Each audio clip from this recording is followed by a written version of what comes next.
You're listening to The Secrets of Doctor Who, where we discuss everything about the hit BBC series, Doctor Who, and today we're discussing the 12th Doctor story, The Zygon Invasion. I'm Dom Bettinelli, and joining me today on the panel is Jimmy Akin. Hey, Jimmy. Howdy, Dom. Folks, be sure to help us out by writing an Apple Podcast review or a review anywhere that you're allowed to write podcast reviews, and share this podcast with your friends. That helps us grow our community of Doctor Who fans and reach even more listeners. I want to tell you about another show on the StarQuest Network you're sure to enjoy called The Secrets of Technology, and you can find that wherever fine podcasts are found or at sqpn.com/technology. So, Jimmy, can you give us a recap of the Zygon invasion? This week, the 12th Doctor is summoned to UNIT because the peace established between humans and Zygons in the Day of the Doctor is breaking down. A rebel faction of Zygons no longer wants to live in human form, but instead wants to be able to show their true selves as blobby Zygons. And they've become violent. The faction has kidnapped Osgood in Truth or Consequences, New Mexico, and another group has seized a village in Turkmenistan. The Doctor goes to Turkmenistan, and he finds Osgood, but not before the unit soldiers who came with him are killed. Kate Stewart goes to New Mexico, but the town has been taken over by Zygons, and Kate is apparently killed by Zygons. Meanwhile, back in the UK, Clara discovers Zygons have been kidnapping humans and taking their places, and she leads a bunch of unit people into a trap, only to reveal that it isn't Clara, but a hostile Zygon named Bonnie. And Bonnie calls the Doctor, who is flying back to the UK with Osgood. She tells him that Clara and unit are dead, and she fires a surface-to-air missile at his plane. The end. Nice to have a nice happy ending for once. Yes, and no cliffhangers at all. Yeah.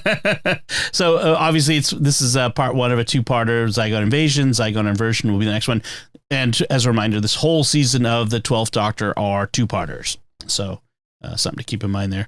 So Which Jimmy, you're nice narrative limitation to impose on the series. That was one of the things I appreciated about Stephen Moffat's run, was he tried to do different things in different seasons. And so after a season that was like all one-parters, he said, let's do a season that's all two-parters. Yeah. So your overall impression of this episode? It's okay. Not super thrilled about it. I like Osgood. I like seeing Osgood. Everything else is kind of, it's stuff is happening on screen. It's not terrible, but it's not riveting either. Yeah. One thing I wondered about, now I like that they incorporated Truth or Consequences. They even mentioned how it got its name, because Truth or Consequences is a real town, and it does exemplifies the goals of the rebel Zygons. They want truth, meaning they want to be able to show their Zygon selves, or there will be consequences. And so it fits with the theme of their ideology. And it is a real place. I think I'm not sure if I've been there. I've been to a bunch of places in New Mexico. I'm not sure if I've been to Truth or Consequences. But it got its name after when I was growing up, it was a TV show. There was a game show called Truth or Consequences. Before that, it was a radio show. And so there was an old-time radio game show called Truth or Consequences. And a town in New Mexico named itself after the radio show. The radio show held a contest. They said they'd broadcast like their next episode from whatever town first named themselves after the game show. And this one town in New Mexico did, and they've been Truth or Consequences New Mexico ever since. However, if you have been to New Mexico, you know what it looks like, and it's really obvious they are not filming in New Mexico. In fact, the New Mexico scenes are filmed in Italy. And you can just tell it's like they don't have that kind of palm tree. The landscape looks wrong. Yeah. And I'm guessing Truth or Consequences, New Mexico is probably a slightly larger town than that small village that they showed as well. It's not huge, but I don't know. I'd have to relook at the episode. What I don't get is, why do we have this if we've got a real places like London and Truth or Consequences, New Mexico, why do we have Turkmenistan? That's not a real place. Why not Turkmenistan? Or it's obviously meant to be one of the former Soviet republics. In one of the stands in Central Asia. So why is it Turkmenistan? Why can't they?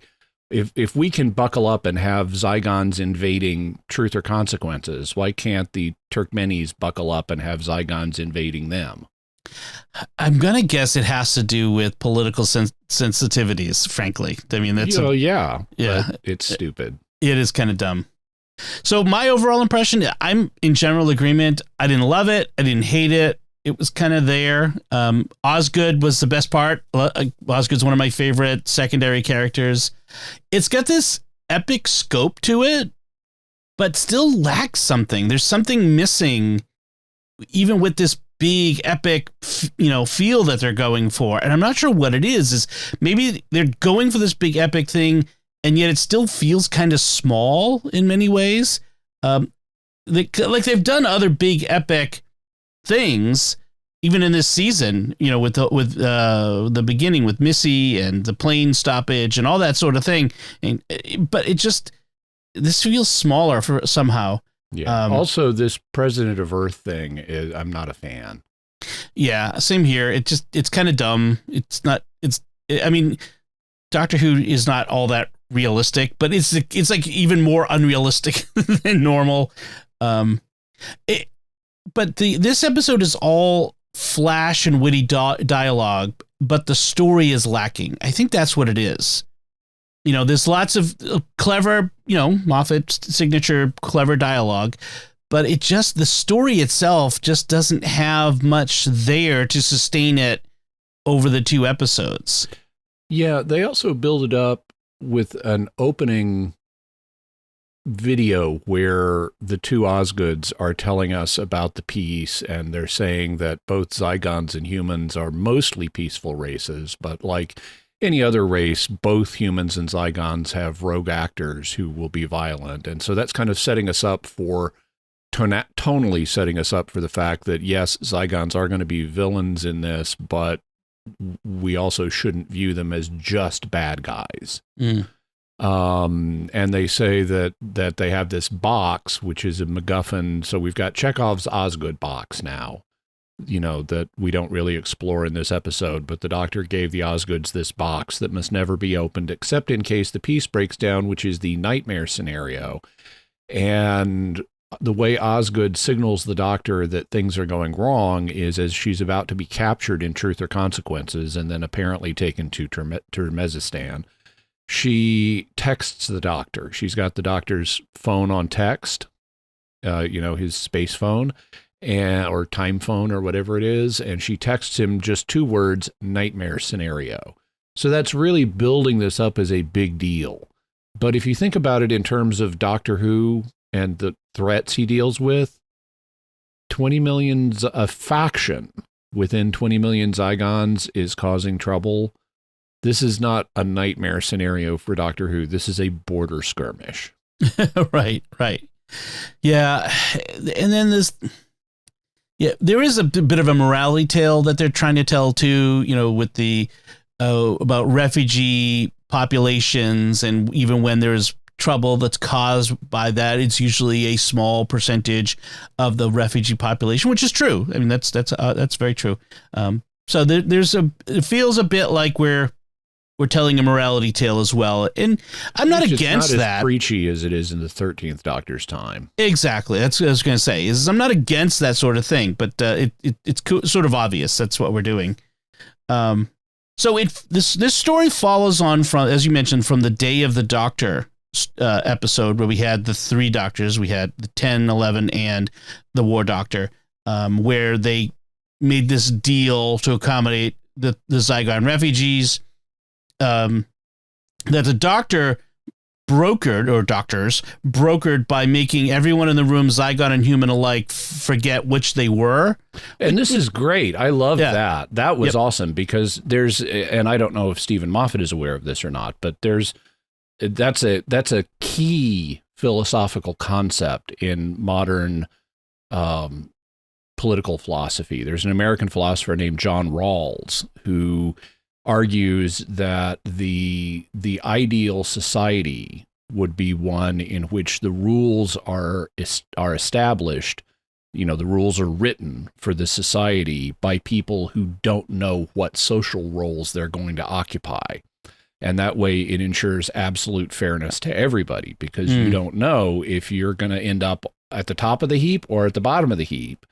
And so you're going to be incentivized to write rules that are fair to everybody. And so the idea of making the Zygons and the humans forget which side they're on as they negotiate a treaty is a classic Rawlsian move in political philosophy. I love it. I thought that was awesome. Yeah.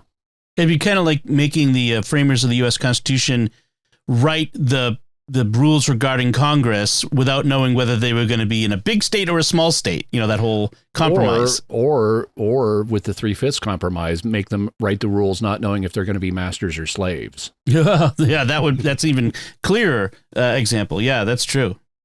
So there are 20 million Zygons living on Earth. It wasn't clear whether they were like in villages, like in communities, or dispersed.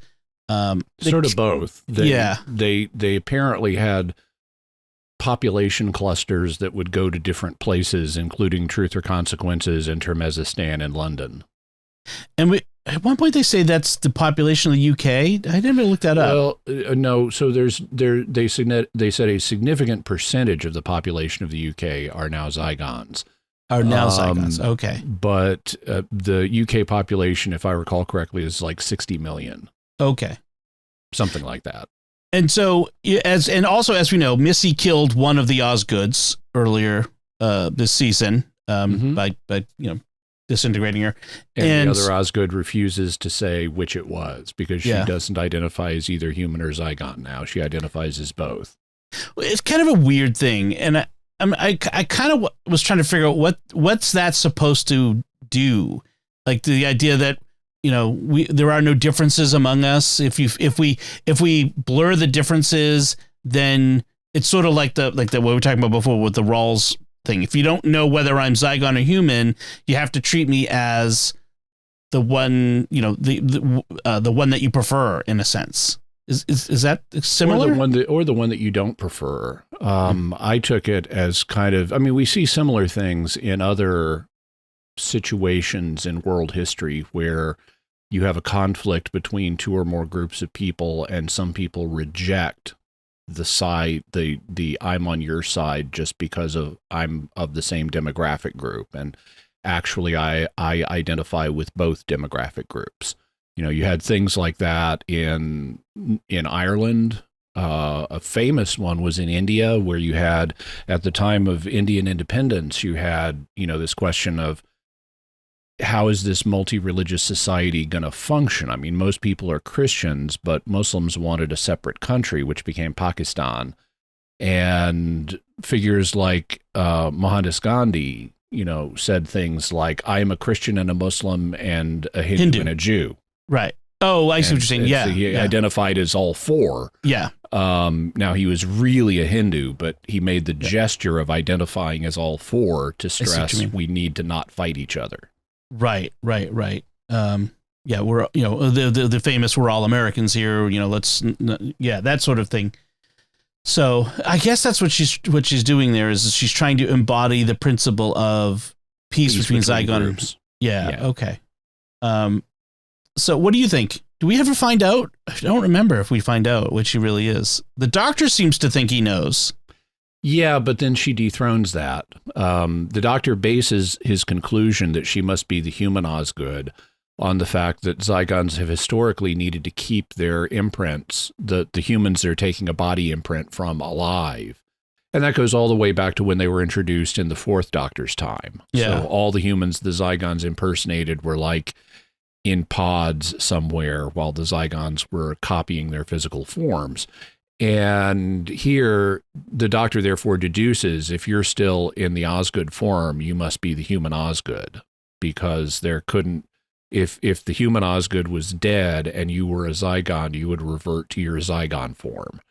And she says that was before the rules changed. Now Zygons don't have to keep them alive for anything but if you need to interrogate them. Right. Okay. And one of the things that kept coming up to me, like I was thinking, is, and they just, obviously they didn't want to deal with this, in the story, but how does the doctor even know that this is Osgood at all, whether the Zygon or the human Osgood. It could be a different Zygon that assumed Osgood's shape. Well, until that moment, he doesn't really know. I mean, he can sort of make a guess if he's thinking the human Osgood must be alive somewhere for someone to be linked to her and using her form. And the simplest explanation, he doesn't know for a fact that it's the same Zygon, but it's a reasonable inference until she tells him, actually, we don't need to, Zygons don't need to do that anymore. Right. So there's a kind of a cool little bit where the Zygon leaders, the leaders of the whole Zygon community altogether, the peaceful ones, are disguised and hidden as 7-year-old children, 7-year-old little girls in the UK, which is kind of an interesting way to hide in plain sight. Although I'm kind of curious, are they living with a family? Or like, I was kind of curious about that. They don't go into detail on that. No, they don't. Because it would quickly fall apart if they did. Yeah. There are other things about hiding in plain sight in this episode that are ridiculous, one of which doesn't even make it up into dialogue, but we have an on-screen caption that tells us we're looking at a unit safe house. And in the window of the safe house, it has a big sign that you can read that says for sale or to let. Yes. And it's like, you're inviting people to come to your safe house and inquire about buying or renting it. Right. This is not the attention you want to draw to a safe house. Right. And like because you're not gonna sell it or rent it to them. So you're just gonna generate a bunch of frustrated people who have noticed that you are advertising for sale or to let, and you're not selling or letting it. And you're people are coming in and out of this place all the time. Yeah. There's issues. There's issues. So Kate Stewart's solution to the problem is to just bomb all the Zygons. As you do. And of course, the doctor says it's a bad idea. And he says, because if you bomb I think specifically the ones in Turkmenistan, and the doctor says if you do that, you'll radicalize the rest. Which would you like if they're. This is all a metaphor of the Western Middle East War on Terror, and that's all that's what they're talking about. Because it just doesn't seem to, it doesn't. It seems to be an assertion without argument that he makes, which the doctor often does, I suppose. But he says it's a splinter group. The rest of the Zygons, the vast majority, they want to live in peace. You start bombing them, and you'll radicalize a lot. That's exactly what the splinter group wants. Yeah, that is clearly.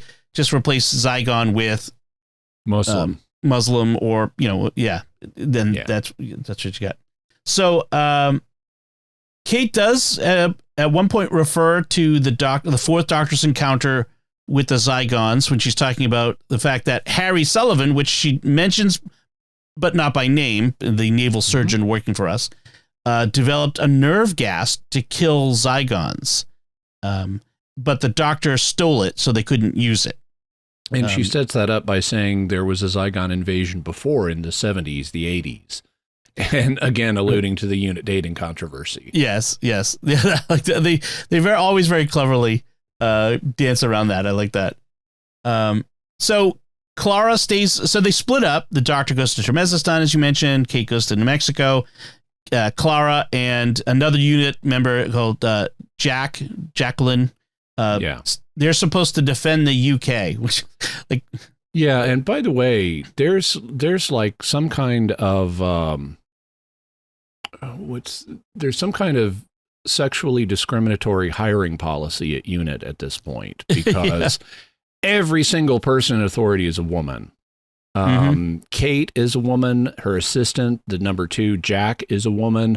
Osgood is a woman. The Commander Walsh in Turkmenistan is a woman. The drone operator is a woman.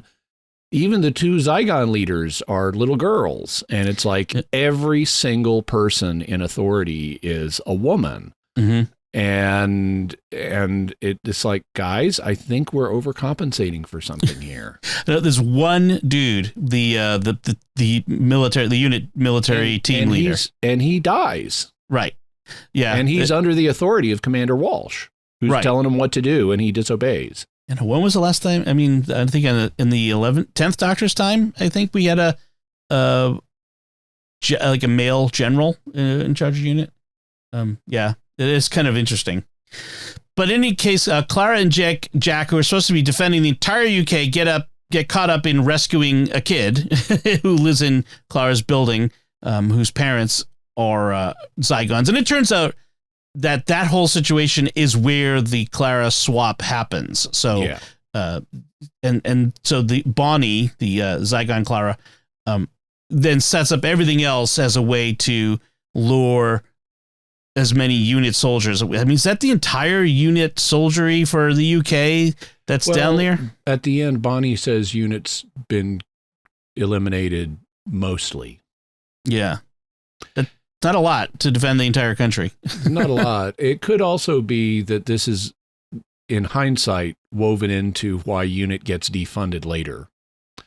After such a catastrophic defeat here, maybe they decided this isn't the right tool for the job.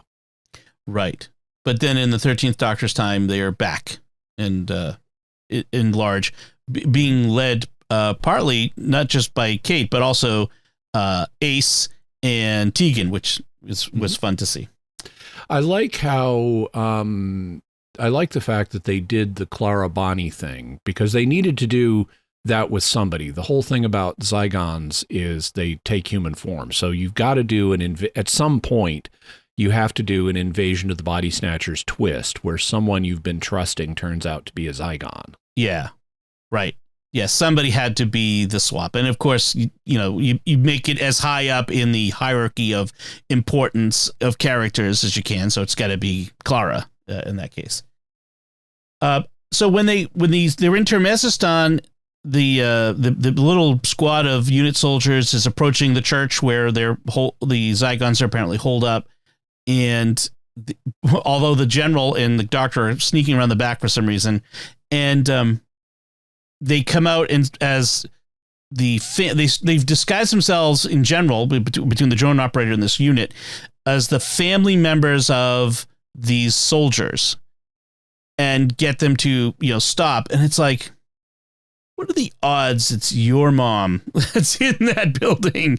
I mean, they try to make it as convincing as possible, but gosh. And they do a reasonable job of it. The first thing that happens is they have this drone operator who's the General or Commander Walsh is ordering to blow up this church. And her husband and son come out of the door of the church, and she says, I can't. And I think she probably knows that they're likely Zygons, but she can't take the risk, because that's the thing about Zygons is historically they have needed your body in order to do a body print. And so they could have her husband and son in pods down there inside that church, and maybe they just woke them up and shoved them out the door to send a signal. So it's not completely unreasonable. And then when the drone plan fails because the operator won't operate, you then have this squad of guys sent in, and the commander's mom comes out and starts talking to him, and she's like a little old lady, and she seems very non-threatening, and he starts asking her questions, which is good, like the first thing he asks is, where and when was I born? And she doesn't answer that. And he says, what's the name of my first toy? Or my favorite toy or something like that. And she says, I don't remember. Please don't kill me because I don't remember. And okay, you would remember where and when he was born. Yeah. But I can give you a pass on not knowing the name of the toy after. Because this guy is, he looks 40 years old. So after 40 years, you can forget the name of the toy. But they needed they shouldn't have asked the where and when were you born question if she's not going to answer it. Yeah. But then there's this moment where she realizes he's about to kill her. And there are other family members of other squad units there too, but she's the only one that talks. But she says, oh God, you're going to kill me. And then she says, I forgive you and I love you. And it's a great line, and it's a great delivery. And that's what convinces him not to kill her.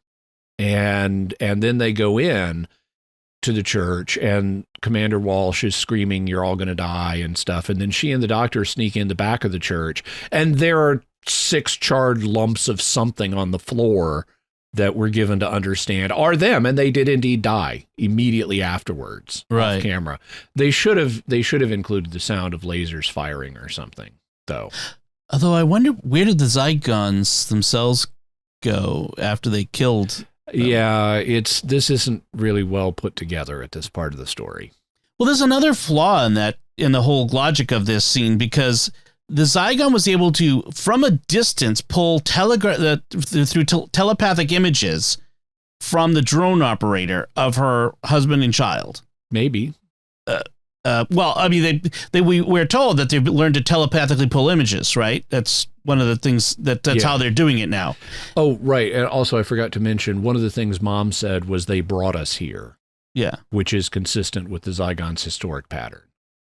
But if they're able to now telepathically pull information from people's heads, why do they need people to capture people? Just pull whatever they need from their heads. Like, why couldn't she pull the information he was asking for right from his head? Yeah.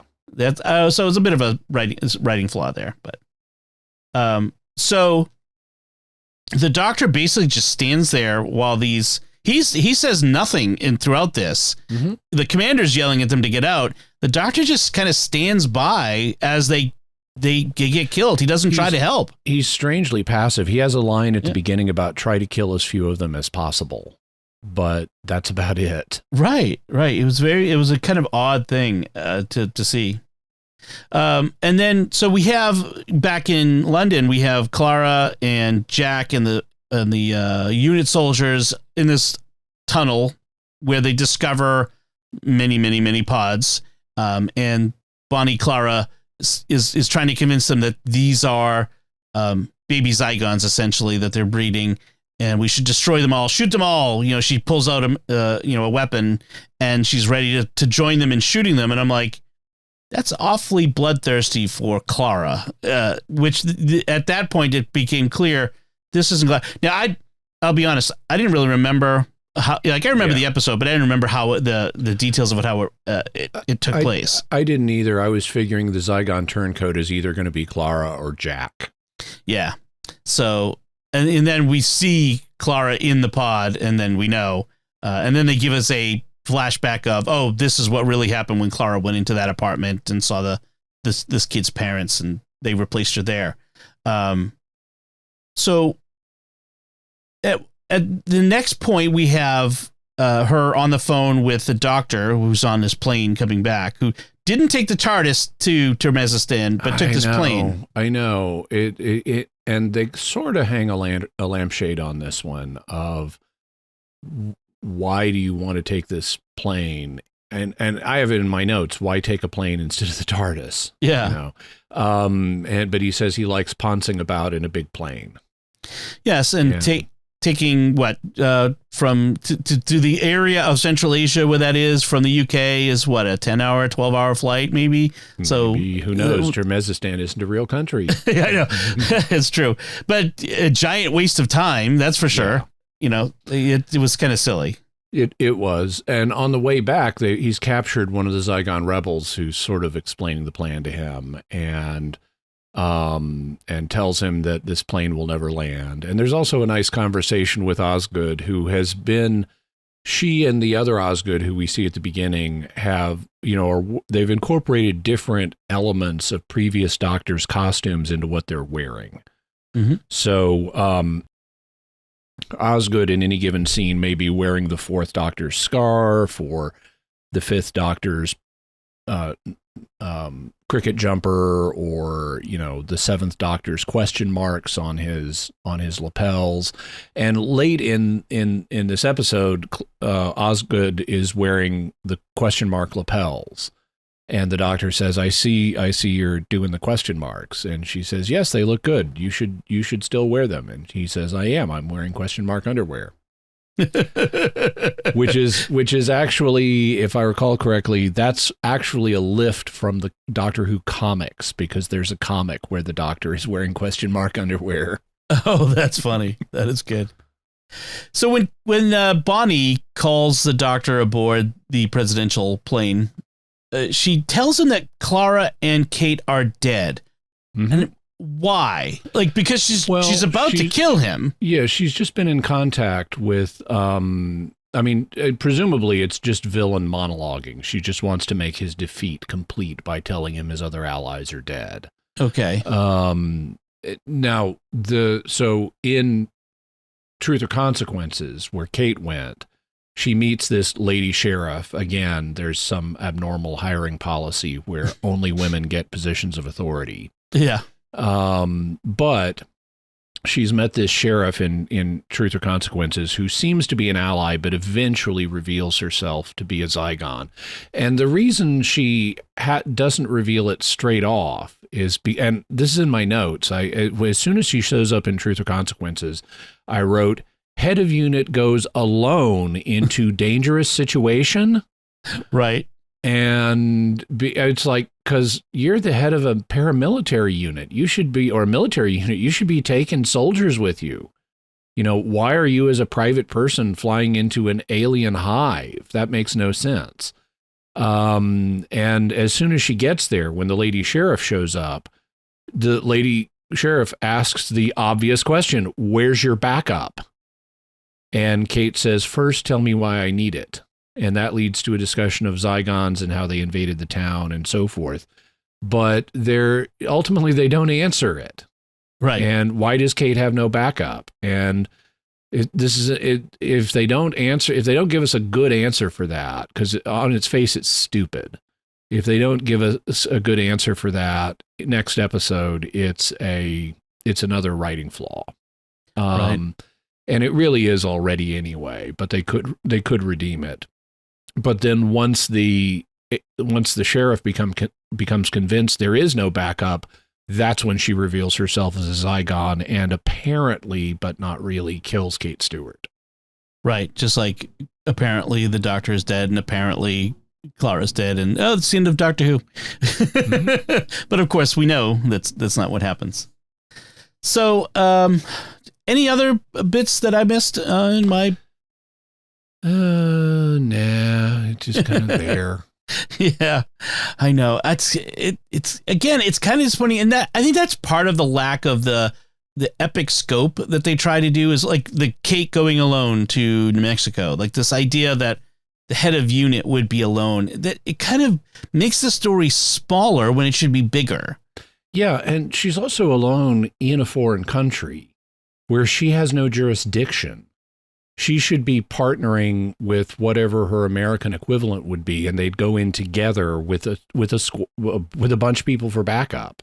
Right. They just left this story too small. Just like Jack and Clara's situation. I agree. I think that's the essential flaw in the story. I mean, and again, I didn't hate the story. I kind of liked it in many ways. And, I always loved the clever Moffat dialogue and the funny bits and that sort of stuff. It just wasn't as good as it could have been. And that's the disappointment, I guess, for me. Yeah. All right. So next time it'll be the Zygon inversion. Next time we talk about the 12th Doctor, it'll be the Zygon inversion. So for now, I'd like to take a moment to thank our patrons who make it possible for us to create the Secrets of Doctor Who, including Josh W., Thomas P., Roseanne M., Kevin C., and Meg P. Their generous tax-deductible donations at sqpn.com/give make it possible for us to continue the Secrets of Doctor Who and all the shows at StarQuest, and you can join them by visiting sqpn.com/give. We'd also like to thank Zyman Yannick, who edited this episode. So that's it from us. What did you think of the Zygon invasion? You can let us know by commenting on the show at sqpn.com or the Secrets of Doctor Who Facebook page, or send an email to drwho@sqpn.com, or visit the StarQuest Discord community at sqpn.com/discord. You can watch The Secrets of Doctor Who in video on our YouTube channel at youtube.com/StarQuestMedia. And we'll be back next time when we'll be discussing the 7th Doctor's final story and the end of televised classic Who, Survival. Until then, Jimmy Akin, thank you for joining me and sharing The Secrets of Doctor Who. Thanks, Dom. And once again, I'm Dom Bettinelli. Thank you for listening to The Secrets of Doctor Who on StarQuest. And remember, I'm the president of the world. I'm here to rescue people and generally establish happiness all over the place.